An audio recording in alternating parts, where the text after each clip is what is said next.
ضرورت تقاضا. ابھی ایک لطیفے کے طور پر ایک میں نے پڑھا, بڑا اچھا لگا کہ چیف ٹرسٹی صاحب نے امام صاحب سے کہا کہ میرے لڑکے کے لیے آپ دعا کیجئے کہ اس کو اچھی نوکری مل جائے, یہ ڈگری لے لی ہے.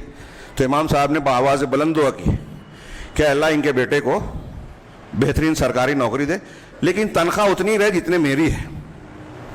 تو چیف ٹرسٹی صاحب بگڑ گئے, یہ کیا کہہ رہے ہو؟ بولے کہا کیوں؟ دعا تو کی میں نے.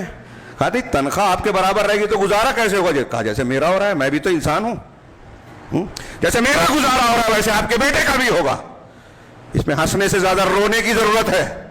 مت بنائیے کروڑوں کی مسجد, 5 کروڑ کی بجائے 50 لاکھ کی 25 لاکھ کی بنا دیجئے, اور وہ جو 1.5 کروڑ بچ رہا ہے اس کا آمدنی کا ذریعہ بنا کے امام اور مؤذن کی تنخواہ دیجئے, سرکاری ملازم سے زیادہ دیجئے تاکہ یہاں لوگ نوکری کے لیے لائن لگائیں. بہت لطیفے کی لگ رہی ہوگی میں بول رہا ہوں تو